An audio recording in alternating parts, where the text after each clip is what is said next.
The morning alarm echoed through the marble corridors of Buckingham Palace at exactly 5:30. Princess Charlotte rolled over in her silk-covered bed, knowing that today would begin another rigorous week of royal preparation. At just 16 years old, she was already deep into the secretive world of princess training that the public never saw, her personal aide. Margaret entered the room carrying a detailed schedule printed on cream-colored paper. The daily routine was planned down to the minute, leaving no room for the typical teenage luxury of sleeping in or choosing her own activities. Charlotte's training had begun when she turned 15, following centuries-old protocols that transformed ordinary girls into polished royals. The bathroom mirror reflected tired eyes as Charlotte prepared for her first lesson of the day. Posture training would begin at 6:15 sharp, conducted by Dame Patricia Whitmore, a stern woman who had trained 3 generations of royal women. The hidden gymnasium, located 3 floors below the main palace, remained unknown to most staff members and completely invisible to the public. Charlotte made her way through secret passages that connected various parts of the palace. These routes, carved centuries ago, allowed royals to move unseen between training areas, private quarters, and formal spaces. The narrow stone corridors felt cold against her skin, even through her training attire. Electric lights had been installed decades ago, but the ancient architecture still held its mysterious atmosphere. Dame Patricia stood waiting in the underground gymnasium, her silver hair pulled back in a perfect bun.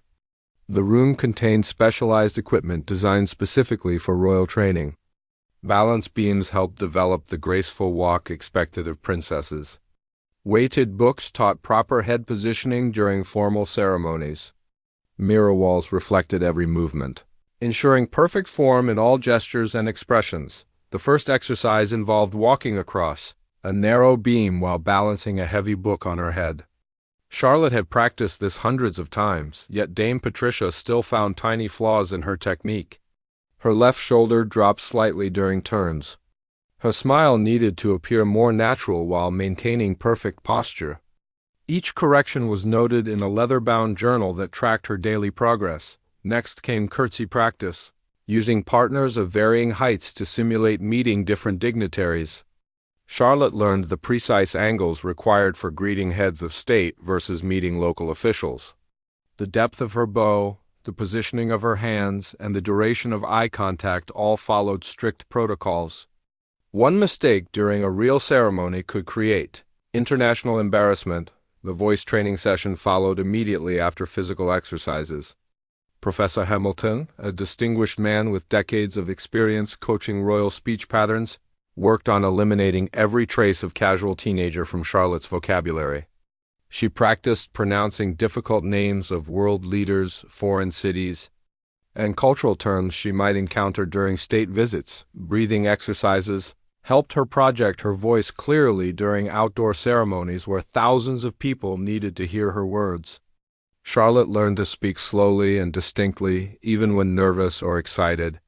Her natural tendency to speak quickly when stressed required constant correction. The professor recorded her sessions, playing them back to identify areas needing improvement. Language lessons occupied the late morning hours. Charlotte was already fluent in French and German, but her tutors pushed her toward conversational ability in Spanish, Italian, and Mandarin Chinese. Royal duties would eventually take her around the world, and showing respect through language earned valuable diplomatic points. She practiced formal greetings, ceremonial phrases, and cultural expressions specific to each country. The most challenging part of language training involved learning subtle differences in formal address. Some cultures required specific honorific terms when speaking to elders. Others had complex systems for showing respect based on social ranking. Charlotte memorized hundreds of these details. Knowing that using the wrong term could offend important allies, lunch was served in a private dining room where Charlotte practiced proper table manners for international cuisine. Different cultures had varying expectations for how food should be eaten, how utensils should be held, and how conversation should flow during meals. She learned to eat unfamiliar dishes without showing surprise or distaste, maintaining pleasant conversation regardless of the food placed before her. The afternoon brought protocol studies. where Charlotte memorized the intricate rules governing royal behavior in countless situations. She learned the proper order for entering rooms based on the rank of other attendees. She studied the complex system of precedence that determined seating arrangements at state dinners. Every royal gathering followed these invisible rules that outsiders never noticed. Charlotte's instructors used real-world scenarios to test her knowledge. They would suddenly announce the arrival of various dignitaries, requiring her to quickly determine the appropriate greeting, seating arrangement, and conversation topics. These surprise drills prepared her for the unpredictable nature of royal duties where protocol mistakes could have serious consequences. As evening approached, Charlotte felt the mental exhaustion that came with intensive royal training. Her childhood friends were probably finishing homework or chatting online, while she was memorizing the family trees of European nobility. The weight of future responsibilities pressed down on her young shoulders. Yet she understood the importance of this rigorous preparation. The day concluded with a private meeting with her grandmother, Queen Elizabeth, who reviewed Charlotte's progress and offered guidance based on her own decades of royal experience. These conversations provided the emotional support Charlotte needed to continue her demanding training. The Queen understood better than anyone the sacrifices required to serve the crown with dignity and grace. The second phase of Charlotte's royal education took place in locations far from public view. Deep within Windsor Castle, a series of rooms had been converted into realistic training environments that mimicked real-world royal situations. These spaces allowed Charlotte to practice her skills, without the pressure of actual public scrutiny or the risk of making embarrassing mistakes in front of the media. Tuesday mornings were dedicated to crowd interaction training. Charlotte entered a room designed to look like a public square, complete with artificial crowds made up of palace staff and professional actors. These volunteers played various roles, from excited children wanting autographs to protesters holding signs, from elderly veterans sharing war stories to foreign tourists struggling with English. The exercise taught Charlotte how to manage her time effectively while making each person feel valued. She learned to gauge crowd mood and adjust her approach accordingly. When children were present, she knelt down to their eye level, showing genuine interest in their drawings or questions. With elderly citizens, she took time to listen to their stories, acknowledging their experiences with respect and gratitude. Managing hostile crowds required different skills entirely. Some actors portrayed angry protesters or individuals with grievances against the royal family. Charlotte practiced remaining calm and dignified while security personnel guided her through difficult situations. She learned never to engage in arguments or show visible frustration. Regardless of the provocation, the photography training sessions proved particularly challenging for a teenager, used to casual selfies with friends. Charlotte worked with professional photographers who taught her how to pose naturally while maintaining royal elegance. She learned which angles were most flattering, how to position her hands gracefully, and how to smile genuinely even after hours of photo sessions. Different types of events required different photographic approaches. Formal state portraits demanded serious, dignified expressions that conveyed authority and tradition. Charity visits called for warm, compassionate looks that showed genuine concern for causes she supported. Cultural events needed expressions of interest and appreciation for arts, music, or local customs. Charlotte discovered that royal photography involved much more than simply looking good. Every image would be analyzed by media experts, political commentators, and the general public. Her facial expressions could be interpreted as showing approval or disapproval of policies, people, or events. Learning to control these subtle messages became a crucial part of her training. The wardrobe sessions expanded far beyond simply choosing attractive outfits. Charlotte worked with stylists who understood the complex symbolism of royal fashion. Colors carried meaning in different cultures. Wearing red in some countries showed strength and power, while in others it might be seen as aggressive or inappropriate for certain ceremonies. Jewelry selection required knowledge of historical significance and diplomatic sensitivity. Wearing pieces gifted by specific countries during visits to their rivals could create unintended offense. Charlotte learned the stories behind famous royal jewels, understanding when each piece was appropriate and what messages its selection might convey to observant audiences. Religious ceremony training took place in a private chapel within the palace complex. Charlotte practiced participating in services from various faiths she might encounter during international visits. She learned when to stand, sit, or kneel during different religious observances. Understanding these protocols showed respect for diverse beliefs and prevented uncomfortable mistakes during important ceremonies. The training included learning appropriate dress codes for different religious sites. Charlotte memorized requirements for head coverings, shoe removal, and modest clothing for various places of worship. These details mattered enormously to religious communities, who would be watching her behavior during visits to their sacred spaces. Mock diplomatic meetings challenged Charlotte's ability to navigate complex international relationships. Professional diplomats played various world leaders, presenting her with realistic scenarios she might face during state visits. She practiced discussing sensitive topics without taking sides or making commitments beyond her authority. These exercises taught Charlotte how to listen carefully to different perspectives while maintaining neutrality on controversial issues. She learned to ask thoughtful questions that showed interest without revealing personal opinions that might complicate official government positions.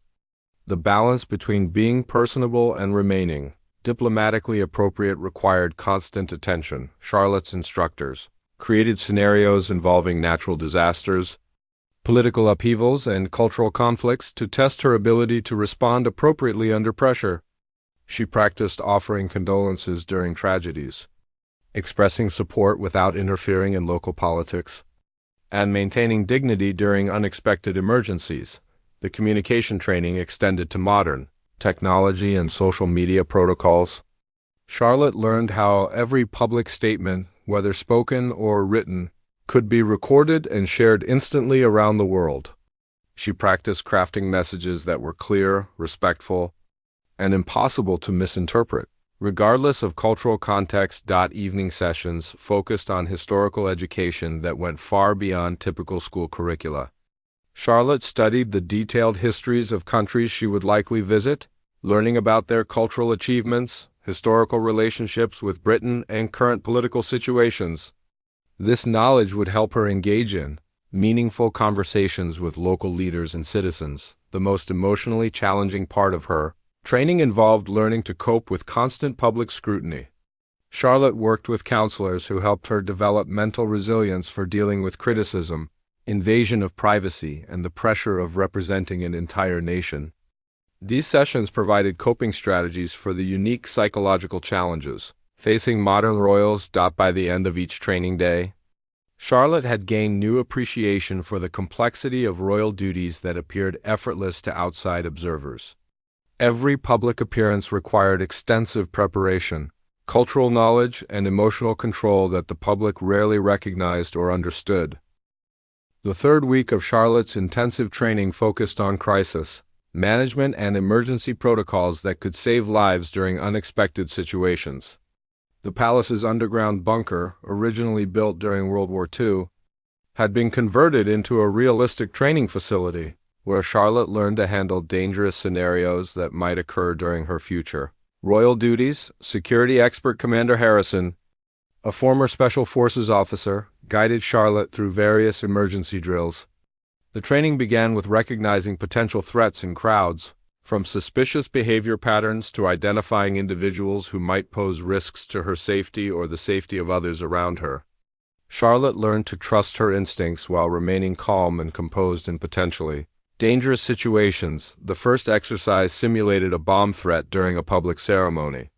Charlotte practiced following evacuation procedures without creating panic among the hundreds of people attending the event. She learned specific hand signals to communicate with security personnel and practiced guiding crowds towards safe exits while maintaining her royal composure. Earthquake drills taught Charlotte how to protect herself and assist others during natural disasters that might occur during international visits. She practiced taking cover, identifying safe spaces in various building types, and helping injured people while waiting for professional emergency responders to arrive. These skills could prove essential. During visits to earthquake-prone regions, the medical emergency training proved particularly valuable for someone who would spend her life surrounded by large crowds of people, many of them elderly or with health conditions. Charlotte learned basic first aid techniques, including how to help someone who had fainted, how to assist during heart attacks, and how to recognize signs of serious medical emergencies. Dr. Sarah Chun, the royal family's private physician, taught Charlotte how to remain calm while helping others during medical crises. She practiced calling for medical assistance using proper protocols while providing appropriate care within her skill level. The training emphasized the importance of staying composed so others around her would not panic during frightening situations. Charlotte learned to recognize symptoms of common medical conditions she might encounter during public events: heat exhaustion during outdoor ceremonies in hot climates, allergic reactions during international dinners featuring unfamiliar foods, and breathing problems in elderly citizens excited to meet royalty. All required quick recognition and appropriate responses. Fire safety training took place in a specially designed building that could safely simulate real fire conditions. Charlotte learned to identify potential fire hazards in the various buildings she would visit throughout her life. She practiced evacuation procedures for different types of structures, from ancient palaces to modern hotels, understanding that each required different escape strategies. The training included learning how to assist others during fire emergencies, particularly elderly or disabled individuals who might need extra help reaching safety. Charlotte practiced remaining calm while guiding groups of people toward exits, understanding that her behavior could influence whether others panicked or followed emergency procedures properly. Terrorist threat scenarios, unfortunately necessary in the modern world, required Charlotte to learn recognition techniques and response procedures for various types of attacks. She practiced identifying suspicious packages, understanding evacuation routes in different venues, and following security protocols designed to protect not only herself, but everyone around her. These exercises taught Charlotte how to cooperate effectively with security professionals while maintaining her royal duties.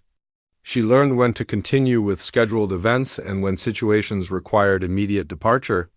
The balance between security concerns and public responsibilities required careful judgment that could only be developed through realistic training. Water safety training took place in the palace pool, where Charlotte learned rescue techniques that might be needed during visits to coastal areas or during boat ceremonies. She practiced helping people who had fallen into water, understanding that royal duties often involve being near rivers, harbors, and ocean venues where accidents could occur. Charlotte learned to assess water conditions quickly, understanding when rescue attempts were safe and when they required professional help. She practiced throwing rescue equipment accurately and learned basic swimming rescue techniques that could save lives during emergencies near water. The psychological aspects of crisis management received equal attention to physical skills. Charlotte worked with trauma counselors who taught her how to provide emotional support during disasters while managing her own stress responses. She learned that maintaining calm leadership during crises could help others cope more effectively with frightening situations. Communication during emergencies required special skills that differed from normal royal protocols. Charlotte practiced making clear, simple announcements that could guide crowds during evacuations. She learned to project authority and confidence even when feeling scared, understanding that people would look to her for guidance during confusing situations. Technology failures during important events required backup communication strategies. Charlotte learned to continue ceremonies and public appearances even when microphones failed, lighting systems malfunctioned, or transportation broke down. She practiced adapting quickly to unexpected changes while maintaining professional composure. The training included scenarios involving hostile foreign situations where Charlotte might find herself in countries experiencing political unrest or anti-British sentiment. She learned diplomatic protocols for handling awkward situations, while ensuring her own safety and avoiding actions that could create international incidents. Cultural sensitivity during crises became particularly important when natural disasters or emergencies occurred during international visits. Charlotte learned to show appropriate concern and offer help without interfering with local emergency procedures or appearing to criticize local authorities' responses to difficult situations. By the end of crisis management training, Charlotte had developed confidence in her ability to handle unexpected dangerous situations while fulfilling her royal responsibilities. The skills she learned would help protect not only herself but also the many people who would be near her during public appearances throughout her life. These intensive sessions prepared Charlotte for the reality that royal duties involved genuine risks and responsibilities that extended far beyond ceremonial appearances and charity work. Her training ensured she would be prepared to help others during the most challenging and dangerous situations she might encounter. The fourth phase of Charlotte's royal education moved into the secretive world of intelligence and information gathering that formed a hidden cornerstone of modern monarchy. In a secure facility beneath Westminster, she began learning skills that would help her serve as an unofficial diplomatic asset for the British government throughout her life. Intelligence officer Ms. Victoria Sterling, whose real identity remained classified even from Charlotte, began the young princess's introduction to information gathering techniques. These skills, developed over centuries of royal involvement in international affairs, allowed monarchs to gather valuable intelligence during social interactions that formal diplomats could never access. Charlotte learned the art of strategic conversation, where casual social chat could reveal important information about foreign leaders' intentions, economic plans, or political strategies. She practiced asking innocent questions that encouraged people to share sensitive details without realizing they were providing valuable intelligence to the British government. Memory training formed the foundation of these intelligence skills. Charlotte worked with specialists who taught her techniques for remembering exact conversations, facial details, and behavioral patterns that might prove significant later. She learned to memorize guest lists, seating arrangements, and private comments made during seemingly casual interactions. The memory exercises began with simple tests involving cards and numbers, gradually progressing to complex scenarios involving multiple conversations happening simultaneously during large social events.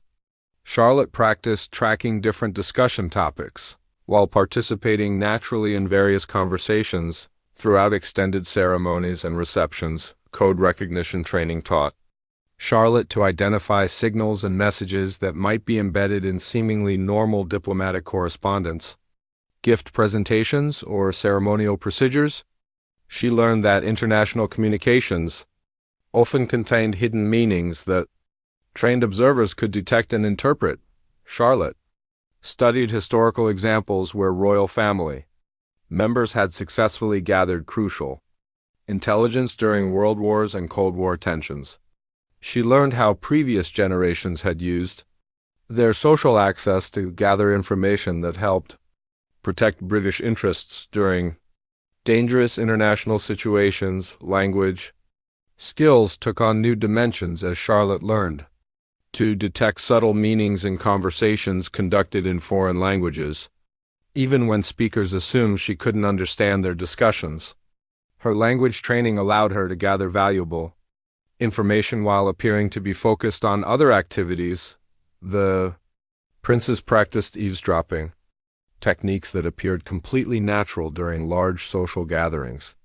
She learned to position herself strategically during receptions where important conversations might occur between foreign leaders who assumed their discussions were private.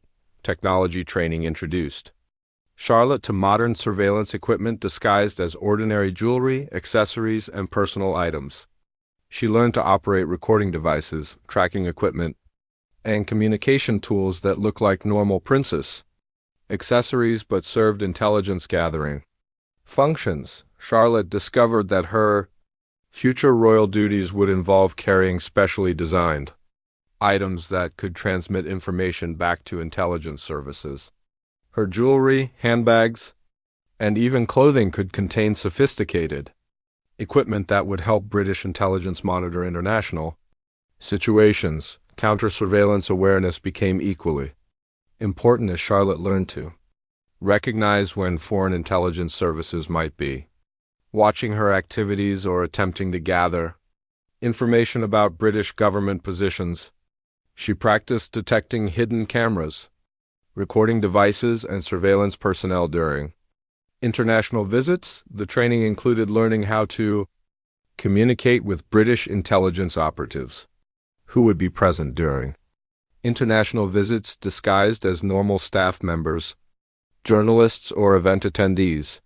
Charlotte learned recognition signals and communication methods that would allow her to share important information safely. Psychological profiling skills taught Charlotte to analyze the personalities and motivations of foreign leaders she would meet throughout her life, understanding their decision-making patterns, emotional triggers, and personal relationships could provide valuable insights for British diplomatic and intelligence services. Charlotte practiced reading body language and vocal patterns that might reveal when foreign officials were being deceptive, worried, or hiding important information. These observational skills would help her assess the reliability of information she gathered during international interactions. Cultural intelligence gathering required understanding the hidden social dynamics within foreign governments and royal families. Charlotte learned to identify power struggles, succession disputes, and personal conflicts that might affect international relationships but were not visible to outside observers. The princess studied detailed backgrounds of foreign leaders' family members, advisors, and close associates who might reveal important information during casual conversations. She learned that wives, children, and personal friends often knew sensitive details about government plans and could be valuable sources of intelligence. Economic intelligence gathering focused on understanding the financial motivations behind international policies and trade agreements. Charlotte learned to recognize signs of economic distress, resource shortages, or investment opportunities that might influence foreign government decisions. Trade negotiations often involved social elements where Charlotte's presence could provide valuable insights into foreign negotiating strategies and economic priorities. She learned to identify key decision-makers and understand their personal interests that might affect official government positions. Security intelligence training taught Charlotte to assess the stability of foreign governments and the reliability of their security arrangements during visits. She learned to recognize signs of political instability, military tensions, or internal conflicts that might affect British interests or safety. Charlotte practiced identifying potential threats to British citizens abroad by observing local security conditions and government capabilities during international visits. Her reports could help protect British tourists, business people, and diplomats working in potentially dangerous locations. By the end of intelligence training, Charlotte understood that her future role would extend far beyond ceremonial duties. She would serve as an unofficial intelligence asset whose social access to foreign leaders and cultural events could provide valuable information for protecting British national interests. The skills she learned would help ensure that her lifelong service to the Crown would contribute meaningfully to Britain's security and diplomatic effectiveness in an increasingly complex and dangerous international environment. The fifth stage of Charlotte's royal preparation delved into the ancient mystical traditions and supernatural beliefs that had guided monarchy for over 1,000 years. In the tower chambers of Windsor Castle, where medieval kings once consulted court wizards and mystics, Charlotte began learning the esoteric knowledge that connected her bloodline to powers beyond ordinary human understanding. Lady Morgana Blackwood, keeper of the Royal Occult Archives, introduced Charlotte to texts and artifacts that had been hidden from public knowledge for centuries. These leather-bound volumes contained prophecies, magical formulas, and supernatural guidance that previous monarchs had used to maintain their divine authority and protect the realm from invisible threats. Charlotte learned that coronation ceremonies included secret rituals performed in private chambers after the public pageantry ended. These ancient rites connected new monarchs to spiritual forces that had protected the British Isles since before written history. The crown jewels themselves contained more than precious stones and metals. The princess discovered that certain royal regalia items were actually powerful magical artifacts disguised as ceremonial objects. The scepter of divine authority contained crystalline elements that could allegedly focus psychic energy. The coronation ring had been forged using metals from meteorites that fell during significant historical moments, linking its wearer to cosmic forces. Genealogy studies revealed that royal bloodlines had been carefully maintained not just for political reasons, but to preserve supernatural abilities that emerged in certain family members. Charlotte learned to trace her ancestry back to legendary figures who were said to possess prophetic visions, healing powers, and the ability to communicate with spiritual entities. Ancient Welsh, Scottish, and Irish magical traditions had been incorporated into royal protocols over centuries of conquest and alliance. Charlotte studied Celtic Druid practices that influenced royal ceremonies, Norse runic systems used for making important decisions, and Ramong augury techniques adapted for modern diplomatic situations. The princess began developing her own potential psychic abilities through meditation practices taught by Lady Blackwood. These exercises helped Charlotte access intuitive knowledge that could guide her decisions during complex political situations. Many successful royal choices throughout history had allegedly resulted from supernatural guidance rather than conventional wisdom. Dream interpretation training taught Charlotte to recognize prophetic visions that might come to her during sleep. Royal family members throughout history had reported receiving warnings, insights, and guidance through dreams that helped them navigate dangerous political situations and make decisions that benefited the realm. Charlotte learned to maintain detailed dream journals and studied symbols, images, and storylines that might contain important messages about future events. Historical records showed that royal dreams had accurately predicted wars, natural disasters, and political upheavals that conventional intelligence sources had failed to foresee. Divination practices including tarot reading, crystal gazing, and rune casting became part of Charlotte's weekly training routine. These ancient methods provided alternative perspectives on complex political and diplomatic challenges that rational analysis alone could not fully address. The princess studied how previous monarchs had used divination to time important announcements, choose diplomatic strategies, and evaluate the trustworthiness of foreign leaders.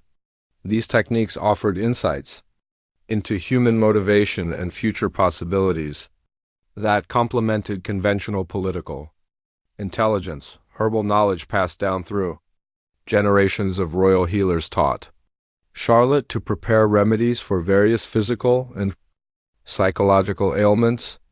Royal family members had traditionally served as healing figures for their subjects, using natural medicines that were more effective than anything available to common citizens. Charlotte learned to identify medicinal plants, prepare healing tinctures, and understand the properties of stones and crystals believed to promote health and spiritual well-being. This knowledge would help her serve as a source of healing and comfort for people seeking her assistance during public appearances. Energy manipulation techniques taught Charlotte to influence the emotional atmosphere during public events and diplomatic meetings.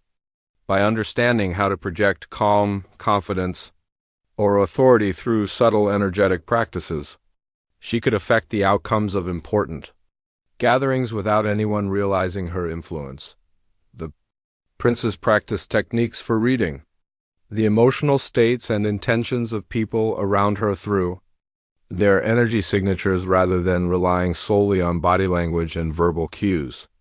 These skills would help her identify potential threats and opportunities during complex social interactions. Protective Rituals and blessing ceremonies formed an important part of Charlotte's spiritual education. She learned to perform cleansing rituals that would protect her from negative psychic influences and hostile magical attacks that might be directed against the royal family by enemies using supernatural means. Charlotte discovered that certain locations within royal residences contained powerful protective enchantments that had been maintained for centuries. She learned how to strengthen these defenses and create new protective barriers around areas where she would spend significant time during her royal duties. Communication with ancestral spirits provided Charlotte with access to the accumulated wisdom of previous monarchs who had faced similar challenges throughout British history. These spiritual consultations offered guidance that could not be found in history books or contemporary advice. The princess learned ritual procedures for contacting specific royal ancestors who had expertise relevant to current political situations. These consultations required careful preparation and protection to ensure that only beneficial spirits could influence her decisions and actions. Sacred geometry and astronomical timing influenced when important royal activities should be undertaken for maximum effectiveness. Charlotte studied how lunar cycles, planetary positions, and seasonal changes affected the spiritual energy available for different types of royal work. Weatherworking techniques taught Charlotte to influence atmospheric conditions during outdoor ceremonies and important events. While these abilities required years of development, even basic weather sensing could help her prepare for and adapt to challenging environmental conditions during public appearances. By the end of her mystical training, Charlotte understood that her royal authority extended beyond legal and political power into spiritual realms that connected her to forces that had guided British monarchy for centuries. These hidden traditions would provide her with resources and abilities that could help her serve her future subjects in ways that conventional royal training alone could never achieve. The final phase of Charlotte's transformation from ordinary teenager to fully prepared princess culminated in a series of secret trials that tested every skill she had acquired during months of intensive training.